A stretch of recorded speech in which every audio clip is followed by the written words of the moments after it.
What's up, guys? Welcome to Merc Space. Come and get settled in as I talk to you guys about 5 amazing female-led films I think you need to see. Okay, so first up, it's Wonder Woman 1984. But wait, stop right there. If you haven't seen Wonder Woman, wind back. You need to see Wonder Woman. What an amazing film. Like, if you haven't seen this yet, it's been years. Come on, guys, you've had loads of time. Wonder Woman, played by Gal Gadot. Wonder Woman, aka Diana Prince, is an amazing lady from Themyscira, Island of Amazons. Of course, she is from DC Comics, rival of Marvel, and she's exactly what everyone was needing when it came to DC films. When Wonder Woman came out a few years back, she hit the ground running, and her film was amazing. So you need to see that if you haven't seen it. If you have seen it, Wonder Woman 1984, it's out now. It came out at Christmas. I was gutted when COVID hit last year because I was so excited about this film. It was one of the most anticipated films of 2020, and I was determined to see it in the cinema.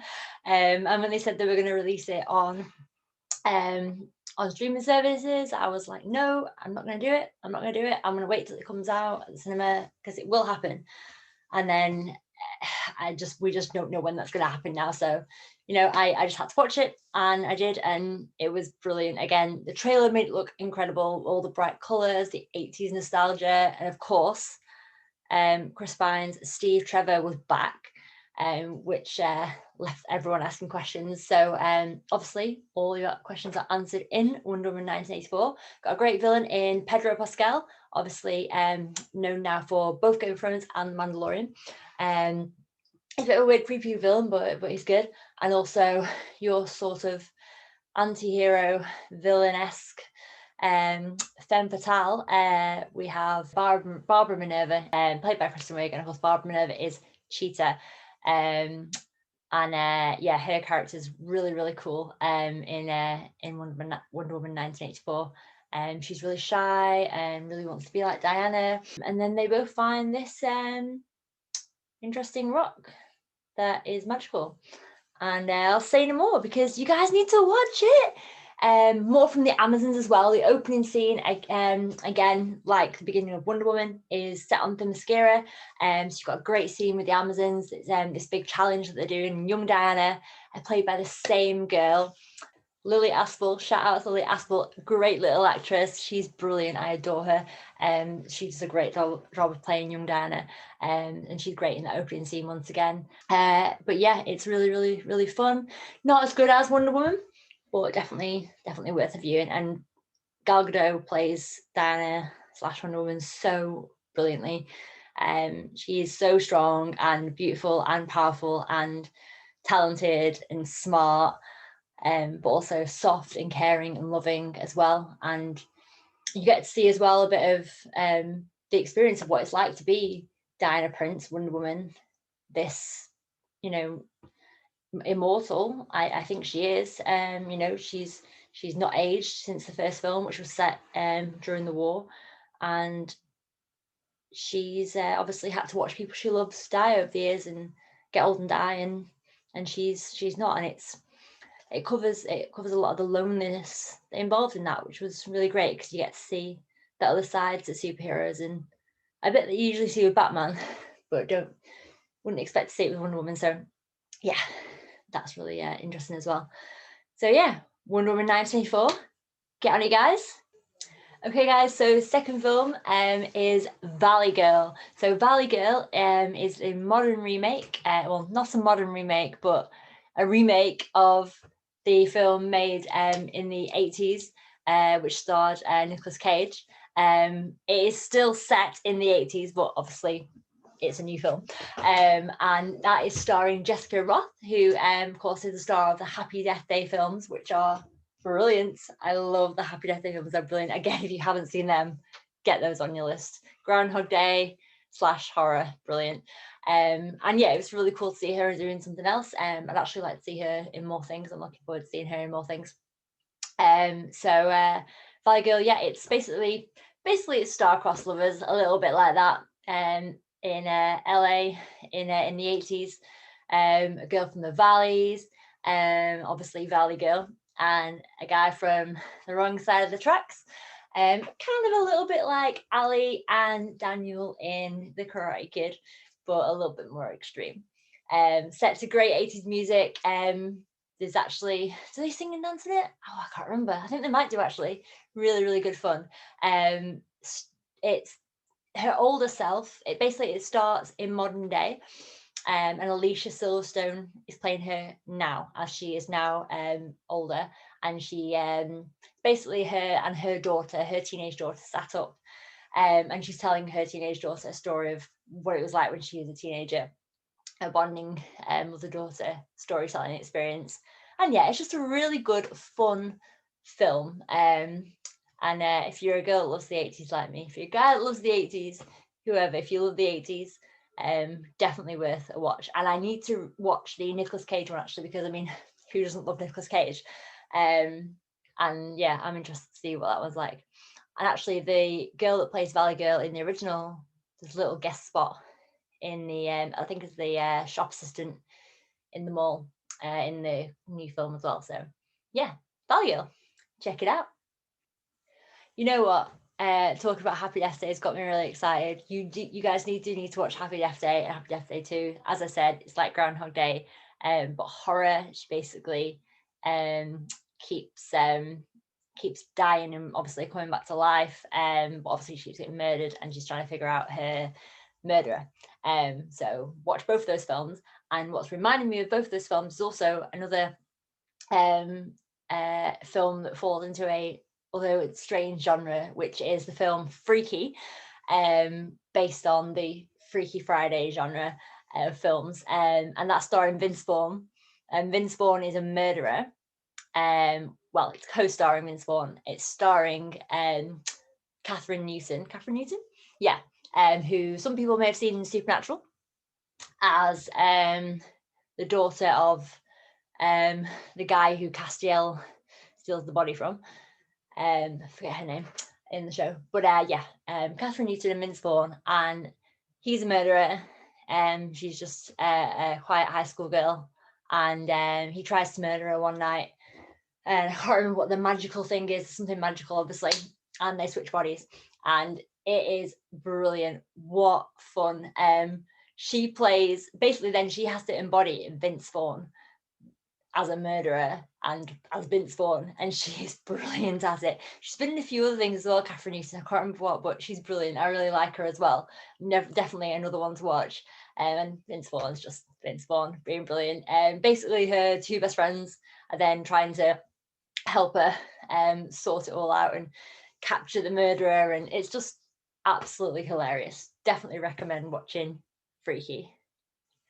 Okay, guys, so my next film, getting a bit more serious now. You may have seen some trailers for it. It's going to be one of my films of this year for sure. It's Promising Young Woman, starring the brilliant Carey Mulligan. And the fact that I say that says a lot about this film. I was never a fan of Carey Mulligan. Sorry, Carey, if you're listening, I doubt you are. I don't know why. I just I don't think I've really seen that many of her films. And the ones I had, I think it was more the films maybe that I wasn't a fan of. For example, The Great Gatsby. I love Baz Luhrmann, I love Leo, but no, it didn't do anything for me, that film. But it was really, really great to see her in this kind of a role, and she is brilliant. I love her, amazing. Basically, Promising Young Woman is, I'll tell you what happens in the trailers. So in the trailers, you see her out on nights out in bars and clubs and whatever, and she appears very, very drunk, wasted, hammered out of her head, basically just collapsed. And in the trailer I think it shows a series of guys approaching her on different nights out, as they're offering, to help her and to look after her. And I think they seem to convince themselves that is what they're doing, and then they somehow get her back to their apartments, their flats, and then when things slowly start to turn a little bit more sinister, and it's that classic of them coming onto her and trying to make it seem as though that is what she wants as well. And she's there wasted and wasted and wasted as these guys are about to, start kissing her and taking her clothes off. And then suddenly she snaps back into very, very sober, very alert, absolutely nothing wrong with her. And you realise that she actually isn't drunk at all. She's faking it. And allowing them to get her in that situation so that she can then do what happens in the film, which I'm not going to talk about. And it terrifies them, obviously. But it's absolutely, the way it's done in the film is absolutely amazing, absolutely fantastic. And there's so much more to it. Obviously, that's all you see in the trailer. So we don't really know why she's doing it, other than, these guys deserve it. Because it is very scary out there, for us girls. And I know things happen to guys as well, but these things happen quite a lot, and it is terrifying, actually. So it was cool to see someone going out there and, showing them what they're doing and showing them you can't do this. But there is a reason for it in the film. I'm not going to mention the reason, but in the film, she appears to her family and friends that she's like a uni dropout, a college dropout, of being a doctor. She was trained to be a doctor, and she dropped out, and she acts like she doesn't really care and just wants to be like, I just want to do what I want to break the rules, I'm not really bothered about following that life that you are supposed to achieve things. She's got a nice little job in a coffee shop. But yeah, there are reasons behind it, which we find out as the film goes on, and it's just so beautifully done. And the way certain scenes are played out with certain actors, people that she's come across in the past in her life, that she's confronting and talking to, and the build up in those scenes between them, and especially the one with I think is it Connie Britton, who's I think it's Connie Britton, she's in Nashville, plays Raina in Nashville. The scene with her is, it's beautiful, intense and horrible at the same time. And then and with Alison Brie, the scene with Alison Brie as well, absolutely beautiful. You guys have got to watch this film. Other people that are in the film are Jennifer Coolidge plays her mum. I love Jennifer Coolidge. She's brilliant. She's obviously not Stifler's mom in this, but she's still brilliant. Obviously, she's got parents who are there, being like, why aren't you doing this with your life? And, it's that kind of a sat on the dinner table scenario. You've also got Bo Burnham, who some of you may not have heard of before. I know him through my boyfriend Jamie, loves him. He's a comedian, stand-up comedian, and he showed me a lot of his stand-up. He's really funny. But obviously in this, he's playing a different role. He's not playing a comedian. He's the love interest. And it's interesting to see where they take that as well, and his character. But yeah, all the other actors are brilliant, but nice, as subtle against our main character, obviously, Carey Mulligan, absolutely brilliant, whose character name is Cassandra. Yeah, Cassandra is the lead. Also, the staging in the film is brilliant, and the colour usage and the lighting. There's scenes in the cafe with these really beautiful pastel colours, and yeah, it's just beautiful in the framing and gorgeous. The ending, it's brilliant. It's all brilliant. I don't want to spoil anything, so please go watch it. Promising Young Woman. Every girl needs to see it. Every guy needs to see it. Every parent of a guy needs to see it. Every parent of a girl needs to see it. Everybody needs to see this film. And she's actually nominated for Best Actress at the Oscars, and the film is also nominated for Best Film. And also, I think the director is nominated because it's directed by a female director as well. And nominated for 5 Oscars, directing as well. And that's Emerald Fennell is the director. And she's brilliant as well. So Promising Young Woman, go watch it. Okay guys, so my last recent film that I want to talk about is Raya and the Last Dragon. Oh, I'm sure some of you have probably seen this already, because being the latest Disney film, if you're like me, you cannot wait to see the latest Disney film, so you've probably seen it already. But anyone that hasn't, I went into this with no expectations, because I know what Disney can be like sometimes when they're bashing out quite a few films at once. Obviously, we had Soul at Christmas, and I think they've got something else coming out again soon as well. So I hadn't heard anything about this film until it was announced on that big Disney announcements night, and then suddenly it was there on Disney Plus, and I was like, I don't even know what this is at all. I think I'd seen one trailer, and it started, and I was like, oh, your standard, father-daughter scenario, is her dad gonna die, and all of that kind of thing, and then it just blew me away. It was beautiful, and I cried. I was crying by the end, and you've got a good Disney film, a proper Disney film, if you're crying. The casting was brilliant. Kelly Marie Tran getting a bit of a second wind here, second chance, because obviously she was Rose in Star Wars, the new Star Wars films, and a lot of people didn't really take to her character, so it's not necessarily her as an actress, but her character a lot of people didn't really tend to take to. So to see her Hera doing a different character was actually really nice to see her and enjoy a character that she was doing. And she voiced Raya really well. That's something else that I thought it was Raya, but when you watch the film, you hear them pronounce it Raya. It's Raya and the Last Dragon. So yeah, and then Gemma Chan plays her nemesis, Namaari. Yeah, Namaari.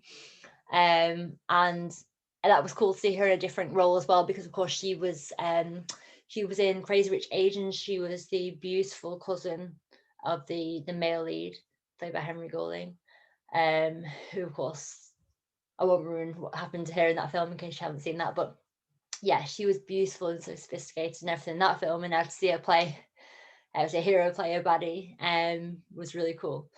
And the journey that the characters go on in this film, the different relationships, and yeah, it's beautiful. Of course, Awkwafina voices the Last Dragon, Sisu. Again, brilliant. Before we watched it, Jamie said he'd read somewhere that some people were saying that it's like Robin Williams' Genie, and I was like, settle down. No one's that good. She was very good, but obviously no one's Robin Williams as the Genie. But yeah, really great. Basically the film is about lots of different lands that all used to be connected and used to be together, and they end up something about there's a war, and there's this stone left over, this precious stone. They all end up fighting over it, and then they end up splitting into different lands. And this is in the history of the story that you learn. And then basically Raya is wanting to bring everybody back together again, and it's the story and the journey they go on in order to try to do that, and all the different characters you meet along the way from the different lands, forming a team. Yeah, it's beautiful. I kept thinking, like, at the end of it, I was like, that film could have used some songs. Like, that could have done some serious, like, that could have been serious songs in that film. I really wish we had Howard Ashman to write songs for that film. Of course, wrote for Little Mermaid, Beauty and the Beast. He would have done brilliant songs for that film.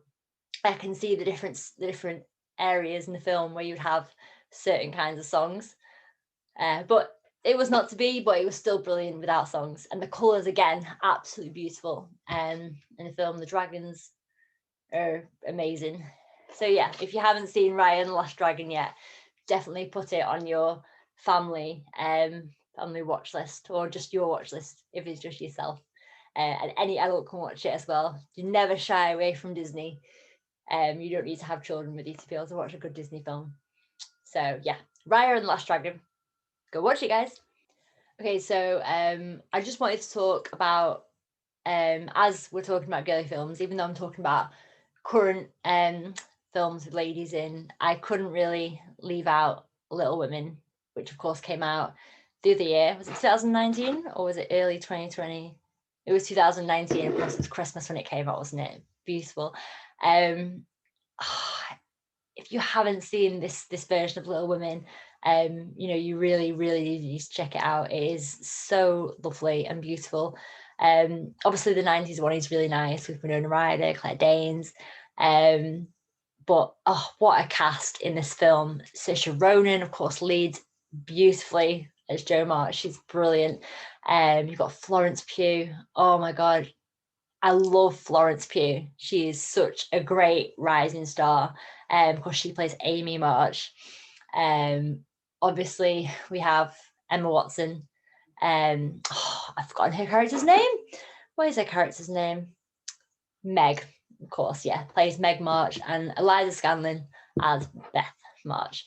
Of course, their mother is played by Laura Dern. I mean, what a cast. And Timothy Chalamet is in there as well as Laurie. Directed by Greta Gerwig, the great Greta Gerwig, who I'm rapidly falling in love with. It's just, I was so excited about it from the trailer. The trailer was brilliant, and the film was equally as brilliant, doubly brilliant. All the girls just played their characters so well, and they're all such different characters from each other. I've still not read the book. Obviously, we all know Joey read the book in Friends and had to put it in the freezer. Bless him. And every time I watch the film, I think of that, and think of how it ruined what happens in the film for me. But it is a beautiful film, a beautiful story that I need to read.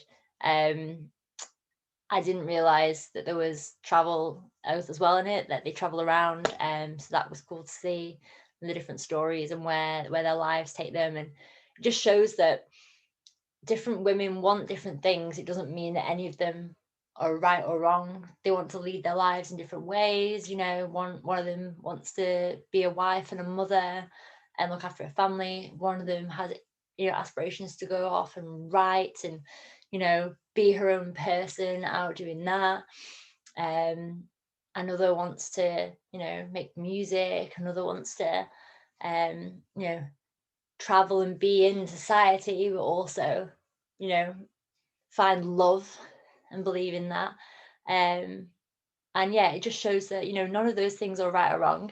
We can all do whichever we please, as long as it makes us happy.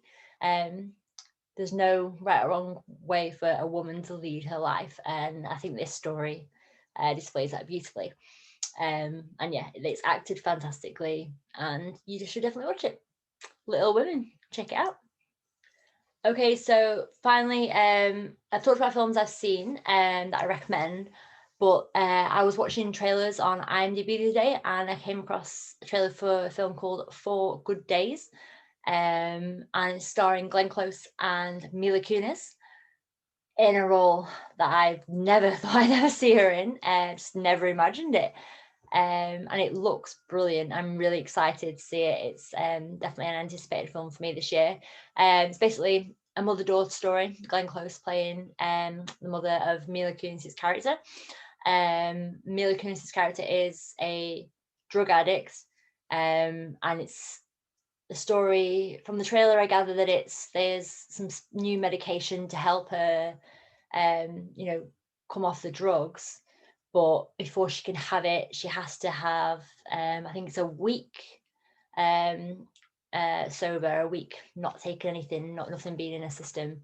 And I think she's already a couple of days, and she's like, I can't deal with. I think it must be the next 4 days. She can't deal with doing it for any longer. And I think it's the story over those 4 days of the mother and daughter and trying to make it through together, and the mother trying to, loving her daughter, but despairing at the same time and not knowing what to do. And the daughter hating her mother for putting her through this, but also then realizing and knowing what she's doing is for love. And yeah, it looks brilliant. So go and check out the trailer for that on IMDb. 4 Good Days, Glenn Close and Mila Kunis. And maybe when it's been out, I'll come back and do a little bit of a review about it and tell you what I thought. But yeah, so that's my roundup of these amazing films with these amazing ladies that I want you all to go and watch. So to recap, we've got Wonder Woman 1984, Wonder Woman if you've not seen it. We've got Raya and the Last Dragon, Promising Young Woman, Little Women, Valley Girl, and to go and check out 4 Good Days. I think that was all of my films. Yes, that was all of them. So yeah, go and check them out. Let me know back in the comments what you thought of them, if you've already seen any of them. And I'm going to do some more reviews soon. Thanks again for listening or watching, guys, either on the podcast or on the YouTube video. If you like what you see, if you've been enjoying listening along, then please do click that subscribe button, follow. You can follow me on Facebook, Instagram, Apple Podcasts, Spotify, and obviously YouTube, Merc Space. And hit me up, send me some messages if you got some films that you think I should watch, and let me know what you think. Catch you next time. Oh my god, I completely forgot to talk about a film. Okay, Emma, the Jane Austen story, the new version of that came out last year. Played Emma, the lead character, played by Anya Taylor-Joy, who, when you first see her, blonde and in that period clothing, looks so strange, but then you get used to it, and she still is really pretty, bless her, in it. She's such a striking looking girl, but she is brilliant, absolutely brilliant in that film. The character of Emma is just like, you kind of like love to hate her sometimes. You love her because she's a heroine, but she can be a nightmare. She, of course, is played in an adaptation by Alicia Silverstone, featured twice on our list tonight, sort of. Obviously, Clueless, the film Clueless, is an adaptation of Emma.